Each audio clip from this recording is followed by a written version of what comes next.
From Passion to Peace by James Allen. Chapter 7. Peace.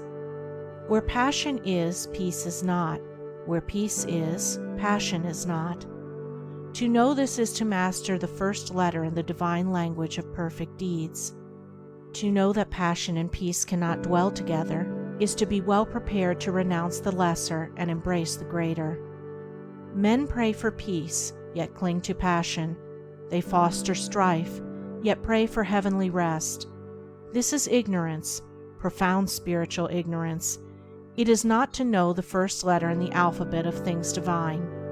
Hatred and love, strife and peace, cannot dwell together in the same heart. Where one is admitted as a welcome guest, the other will be turned away as an unwelcome stranger. He who despises another will be despised by others.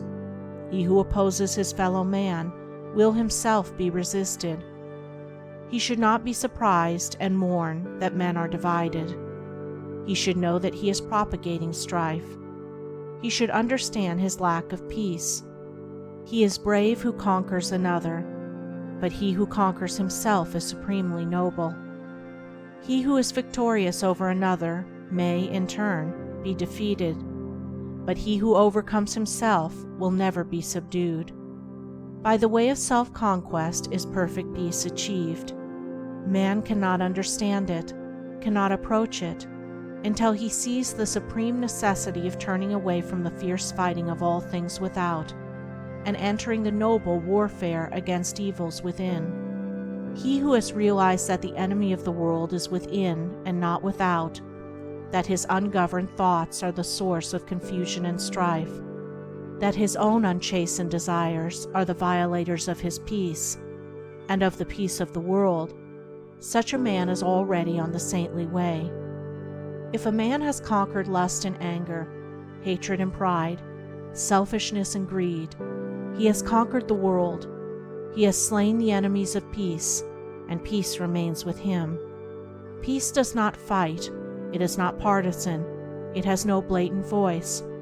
The triumph of peace is an unassailable silence. He who is overcome by force is not thereby overcome in his heart. He may be a greater enemy than before, but he who is overcome by the spirit of peace is thereby changed at heart. He that was an enemy has become a friend. Force and strife work upon the passions and fears, but love and peace reach and reform the heart. The pure-hearted and wise have peace in their hearts. It enters into their actions. They apply it in their lives. It is more powerful than strife. It conquers where force would fail. Its wings shield the righteous. Under its protection, the harmless are not harmed. It affords a secure shelter from the heat of selfish struggle. It is the refuge for the defeated, a tent for the lost, and a temple for the pure. Where peace is practiced and possessed and known, then sin and remorse, grasping and disappointment, craving and temptation, desiring and grieving, all the turbulence and torment of the mind, are left behind in the dark sphere of the self to which they belong, and beyond which they cannot go. Beyond where these dark shadows move, the radiant plains of divine beatitude bask in eternal light, and to these, the traveler on the high and holy way comes in due time. From the blinding swamps of passion, through the thorny forests of many vanities, across the arid deserts of doubt and despair, he travels on, not turning back nor straying from his course.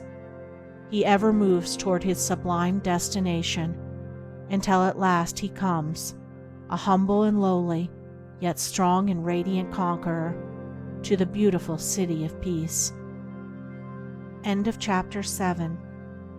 Recording by Andrea Fiore. www.andreafiore.name. End of From Passion to Peace by James Allen.